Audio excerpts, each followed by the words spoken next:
La condamnation. Chapitre 5. Banqueroute. Une putain de pandémie venait de faire surface à l'autre bout de la planète, et le monde, en deux, devenait fou. La peur latente explosait au grand jour. Les gouvernements, gouvernés par l'ignorance, décidaient presque à l'unanimité de tous nous enfermer pour soi-disant nous protéger. Mieux valait crever de faim, devenir fou que de choper un virus.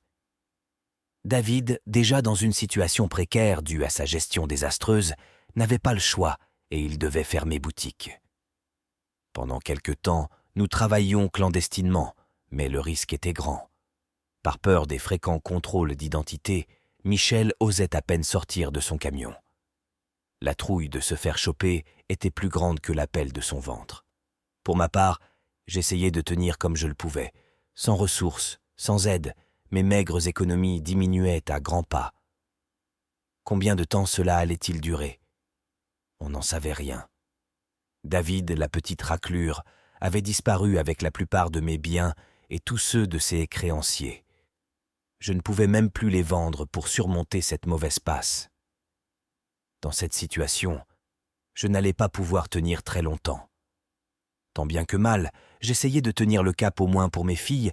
Je devais faire acte de présence afin de pouvoir les rassurer quant à cette situation surréaliste. Mais c'était sans compter sur la perfidie de leurs mères respectives qui sautaient une fois de plus sur l'occasion pour m'empêcher de les voir. En Espagne, aucune aide n'était allouée. Mesdames, messieurs, on ferme boutique et démerdez-vous. Voilà le panorama ambiant.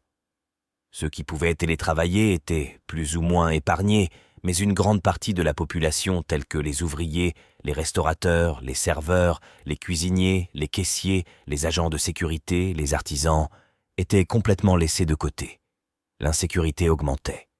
Mon quartier, qui, en temps normaux, était plutôt calme, se transformait du jour au lendemain en un vrai coupe-gorge. Heureusement, grâce à mes chiens, j'avais au moins le droit de prendre l'air, mais pour combien de temps?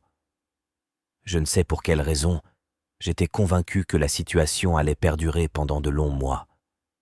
Voilà déjà plusieurs semaines que nous étions confinés, et l'angoisse croissante peu à peu m'envahissait. Je ne suis pas du genre à rester les bras croisés sans rien faire. Je devais trouver une porte de sortie au plus vite. C'est alors qu'un ami qui vivait en France, au vu de ma situation, me proposait de récupérer une maison dans le sud. Apparemment, là-bas, dans mon cher pays, les artisans pouvaient toujours exercer, sous certaines conditions bien entendu. Avec cette situation totalement absurde, sans trop avoir le choix, je décidai d'abandonner l'appartement que je venais de louer quelques mois auparavant et de plier bagages. Ici, je ne pouvais pas travailler ni voir mes filles, rester n'avait aucun sens. J'appelai Michel pour essayer de le convaincre de m'accompagner, tout en étant conscient que les multiples contrôles allaient rendre la tâche très risquée. « Salut Mich, je pars m'installer en France, tu m'accompagnes? Là-bas tu auras une chambre, une douche et on pourra bosser. Fini la galère. »« Non, c'est la merde la France. Je ne veux pas aller en prison. »« Mais non, tu ne vas pas aller en prison. »« Je n'ai pas de papier, comment je vais passer ?» Sur ce point, il n'avait pas tort. Cependant, je continuais à insister. Je savais que si ma situation était devenue précaire, alors la sienne n'en parlons pas. Il ne pouvait plus compter sur personne. De plus, l'État catalan avait décidé de parquer dans les hauteurs de la ville à Montjuïc comme du bétail tous les SDF qu'il chopait dans les rues. Il vivait désormais terré comme un rat. Voyant qu'il allait être impossible de le convaincre, je décidai de partir seul, non sans un pincement au cœur. L'abandonner à son triste sort travaillait ma conscience, mais je n'avais pas vraiment le choix.